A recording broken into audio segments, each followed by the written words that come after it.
Assalamualaikum warahmatullahi wabarakatuh. Baiklah, saya akan melakukan praktikum keanekaragaman hewan.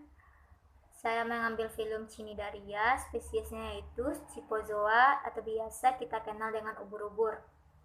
Semoga Bapak dan teman-teman dalam keadaan sehat walafiat.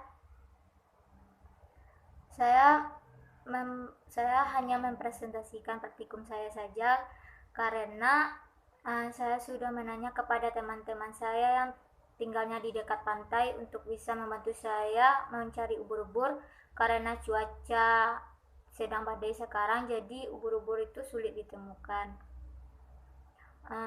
Baiklah, di praktikum ini kita akan membahas tentang kriteria habitat tempat ditemukannya, ciri morfologi tubuh spesies tersebut yang menjadi karakter utama filmnya, karakteristik hewan pada film tersebut, klasifikasi film tersebut, dan peran film tersebut untuk manusia.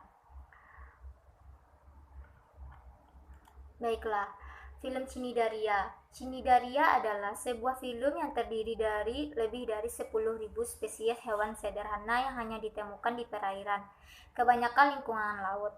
Dari sudut etimologi, kata Cnidaria berasal dari bahasa Yunani, cnidos, yang berarti jarum penyengat.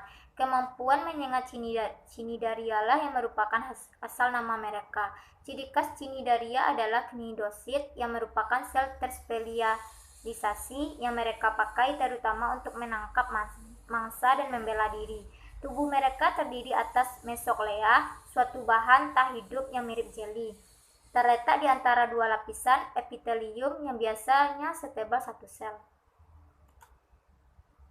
Kriteria habitat ditemukan. Ubur-ubur merupakan biota laut yang dapat ditemukan di kawasan perairan seluruh dunia, baik pada laut ataupun samudera. Selain jumlah spesies yang sangat banyak, ubur-ubur juga mampu bertahan hidup di perairan air hangat laut tropis dan juga perairan air yang sangat dingin di wilayah kutub selatan dan kutub utara. Ciri-ciri morfologinya, rata-rata ubur-ubur mempunyai ukuran relatif kecil yaitu antara 2-40 cm, namun ada beberapa spesies yang ukurannya sangat besar, hingga mencapai 1 atau 2 meter. Tubuh ubur-ubur transparan karena 95% unsur penyusunnya badannya adalah air, sehingga memudahkan proses penyamaran. Oleh sebab itu, jika dilihat sepintas, ubur-ubur nampak seperti riak air yang bergerak. Berdasarkan ciri fisiknya, tubuh ubur-ubur dibagi menjadi 3, yaitu payung, lengan oral yang berada di dekat mulut, serta tentakel. Karakteristik: ubur-ubur terbuat lebih dari 95% air. Ubur-ubur merupakan simetri radial. Ubur-ubur memiliki sistem pencernaan yang sederhana hanya dengan satu lubang, bergerak seperti jet air.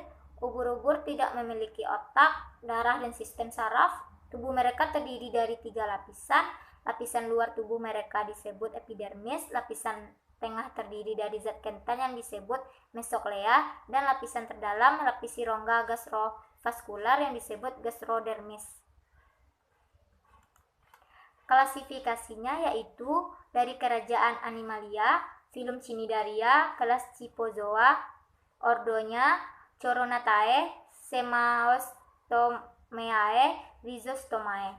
Ubur-ubur adalah istilah yang merujuk untuk binatang tak bertulang belakang dari kelas Scyphozoa yang kemudian juga disebut sebagai ubur-ubur sejati. Disebut ubur-ubur sejati karena ada beberapa spesies lain yang juga disebut ubur-ubur namun berasal dari kelas yang berbeda. Klasifikasi dari ordonya. Yang pertama itu ordo Coronatae. Ubur-ubur yang masuk dalam ordo Coronatae umumnya dikenal dengan istilah ubur-ubur mahkota atau crown jellyfish. Jenis ini terdiri dari 7 famili. Sesuatu yang menjadi ciri khasnya adalah keberadaan alur di sepanjang payung atau mangkoknya. Alur tersebut kemudian menghasilkan bentuk mirip dengan mahkota. Crown jellyfish rata-rata ditemukan hidup di laut dengan kedalaman yang cukup jauh di bawah permukaan laut dengan kondisi relatif gelap. Oleh sebab itu, jenis ini mempunyai kemampuan untuk menghasilkan cahaya yang disebut sebagai bioluminescence. Cahaya tersebut juga akan terpancar ketika tubuhnya disentuh atau terganggu. Jenisnya adalah Peripilla, dan Nausitoe aurelia. Di sini gambar di sini saya memilih spesiesnya yaitu Peripilla. Lalu yang kedua, ordo Semaeostomeae. Ciri khas ubur-ubur Semaeostomeae adalah keberadaan 4 tentakel oral, yaitu tentakel panjang yang menempel pada bagian mulutnya, adapun tentakel lain menempel di sekitar payungnya. Total ada 8 tentakel yang dimiliki oleh jenis ini. Ubur-ubur ini juga memiliki tubuh yang berbentuk seperti kubah dengan batas berligi. Salah satu jenis yang paling terkenal adalah ubur-ubur bulan. Di sini saya mengambil gambarnya yaitu ubur-ubur bulan atau Aurelia aurita. Spesies berukuran antara 25 hingga 40 cm dan biasanya hidup dengan cara berkoloni dengan pergerakan terbatas sehingga gerakannya hanya mengandalkan arus air. Lalu yang ketiga, ordo Rhizostomae. Ubur-ubur dalam ordo Rhizostomae dikenal dengan ciri khas tubuhnya yang tidak memiliki tentakel, akan tetapi jenis ini mempunyai 8 lengan bercabang yang dipenuhi dengan sel nematosista. Semakin ke bagian tengah, lengan ini akan terus menyatu. Selain itu, jenis ini juga mempunyai mulut berjumlah banyak dengan ukuran kecil-kecil. Total ada 10 famili dan 2 subordo dari ubur-ubur Rhizostomae yang terbagi menjadi sekitar 90 spesies. Beberapa contoh jenis yang bisa dimakan antara lain ubur-ubur meriam, Stomolopus meleagris, dan ubur-ubur api. Kedua jenis ini umumnya hanya diberi garam sebelum dimasak ataupun dikeringkan. Jadi di sini saya mengambil gambarnya itu ubur-ubur api atau Ropilema esculentum. Lalu peran ubur-ubur ini dalam kehidupan manusia. Yang pertama, pupuk organik. Serat ubur-ubur yang telah kering dapat dimanfaatkan sebagai pupuk organik karena kandungan gizinya yang tinggi. Metode ini sudah banyak diterapkan di Jepang. Yang kedua, popok ramah lingkungan. Suatu penelitian menyatakan bahwa tubuh ubur-ubur yang telah dihancurkan dan melewati serangkaian proses tertentu dapat menahan cairan dalam jumlah yang besar tanpa larut. Hanya penerapan metode dan produksi ini cukup rumit.